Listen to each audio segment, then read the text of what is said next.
অবশেষে 2024 সালে এসে তৃতীয়বারের মতো অনির্দিষ্টকালের জন্য বন্ধ হয়ে গেল এনা ট্রান্সপোর্ট প্রাইভেট লিমিটেড, এবং সেটা তার মাদার রোড ঢাকা ময়মনসিংহ রুটেই।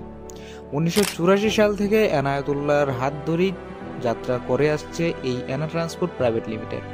1984 সাল থেকে 2024 সাল পর্যন্ত এই সময়টুকুতে এনা ট্রান্সপোর্ট এই নিয়ে টোটাল 3 বার বন্ধ হয়ে গেল।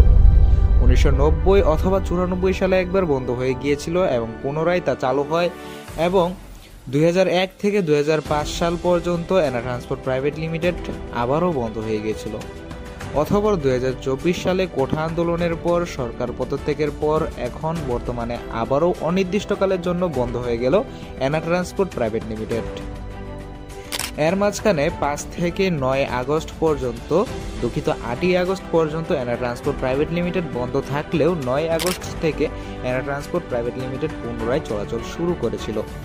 তবে 14ই আগস্ট থেকে এনা ট্রান্সপোর্ট প্রাইভেট লিমিটেড অনির্দিষ্টকালের জন্য বন্ধ হয়ে যায়। 15ই আগস্ট ঢাকা মহাখালীতে তাদের যে সকল গাড়িগুলো ছিল ময়মনসিংহের সবগুলো গাড়ি তাদের মহাখালীতে নিয়ে যাওয়া হয়, এবং 16 তারিখে নাম ছাড়া একটি ব্যানার, মানে নাম ছাড়া, বাসে কোনো প্রকার কোনো ব্যানার ছিল না, বাসের পিছনে না সাইডেও না, কোনো জায়গায় কোনো ব্যানার ছিল না, তারা একটি সার্ভিস চালু করে মহাখালী থেকে ময়মনসিংহ পর্যন্ত। পরবর্তীতে 17ই আগস্ট থেকে পুনরায় একদম নতুনভাবে যাত্রা শুরু করে ময়মনসিংহের পুরাতন একটি অপারেটর ইউনাইটেড এক্সক্লুসিভ।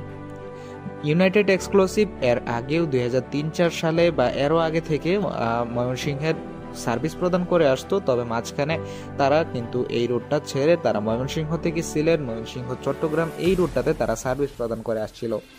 এখন বর্তমানে তারা আবারও ঢাকা ময়মনসিংহ রুটে সার্ভিস প্রদান শুরু করেছে।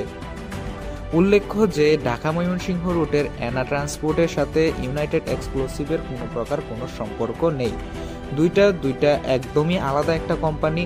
তবে বর্তমানে ইউনাইটেড এক্সক্লুসিভে যে সকল এনার গাড়ি চলাচল করতেছে এগুলো সবগুলোই জিপি এর গাড়ি, এবং বর্তমানে এই ইউনাইটেড এক্সক্লুসিভের মধ্যে শামীম সাহেবের বেশ কিছু গাড়িও চলাচল করতেছে।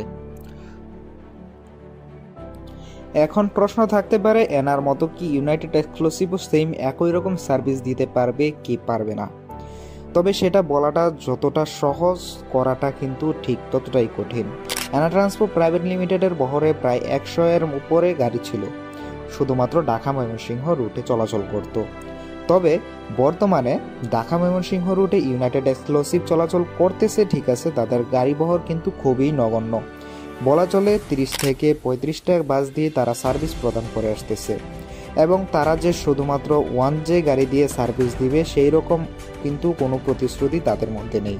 কিন্তু ঢাকা ময়মনসিংহ রুটে যখন এনা পরিচালনা করত তখন কিন্তু তাদের বহরের 100% গাড়ি থাকতো হিনরাইকে 1J, এমনকি সবগুলোই প্রায় ভালো কন্ডিশনের গাড়ি ছিল এবং সবগুলোই চলাচল করতো, রানিং থাকতো, এবং 10 থেকে 15 মিনিট 20 মিনিট পরপরই ট্রিপ পাওয়া যেত, সই নয়। তবে এনা ট্রান্সপোর্ট প্রাইভেট লিমিটেডের অফিসিয়াল ফেসবুক পেজ থেকে গতকাল কয়েকটি বিবৃতি প্রকাশ করা হয়, সেখানে জানা যায় যে এনা ট্রান্সপোর্ট প্রাইভেট লিমিটেড তারা পুনরায় সার্ভিস দিতে আগ্রহী রয়েছে, কিন্তু বিভিন্ন লোকাল এবং স্থানীয় কিছু নেতাদের জন্য তারা এই রুটে আবারও সার্ভিস দিতে পারবে। ইউনাইটেড এক্সক্লুসিভ ব্যানারের কোনো মালিকানা এখন পর্যন্ত আমি খুঁজে পাইনি, যদি আপনারা জেনে থাকেন তাহলে আপনারা সেটা জানাতে পারেন। এখন পর্যন্ত জানা গেছে যে ইউনাইটেড এক্সক্লুসিভের মধ্যে বিভিন্ন মালিকের বাস রয়েছে, তারা একক কোনো মালিকাধীন নয়। এর মধ্যে থেকে আবারও শোনা যাচ্ছে যে ইউনাইটেড এক্সক্লুসিভ খুব সম্ভবত ACPL বা শামীম এন্টারপ্রাইজ প্রাইভেট লিমিটেডের পরিচালনা করতে পারে। তবে দেখা যাক ইউনাইটেড এক্সক্লুসিভ কতদিন টিকে থাকতে পারে। আবারও একটা তথ্যে জানা যায় যে এনা ট্রান্সপোর্ট প্রাইভেট লিমিটেড তাদের অফিসিয়াল ফেসবুক পেজ থেকে পোস্ট করেছিল তারাকে জোরপূর্বকভাবে ময়মনসিংহ রুটে ঢুকতে দেওয়া হচ্ছে না এই মুহূর্তে। তাহলে এখন একটা প্রশ্ন থেকেই যায়, আসলেই কি এনা পরিবহন সিন্ডিকেট ছিল, নাকি এনা পরিবহনকে কাজে লাগিয়ে একটা সিন্ডিকেট তৈরি করা হয়েছিল? প্রশ্নটা আপনাদের কাছে থেকে গেল, আপনারা কমেন্ট বক্সে উত্তর দিতে পারেন। আর আজকের ভিডিওটা মূলত এই পর্যন্তই ছিল, পরবর্তীতে কোনো আপডেট পেয়ে থাকলে সেটা অবশ্যই আমি আপনাদেরকে জানিয়ে দেওয়ার চেষ্টা করব। তো আজকের মতো এখান থেকে বিদায় নিচ্ছি, সবাই ভালো থাকবেন, সুস্থ থাকবেন। চ্যানেলে নতুন দর্শক হয়ে থাকলে অবশ্যই চ্যানেলটিকে সাবস্ক্রাইব করে দিবেন। আসসালামু আলাইকুম।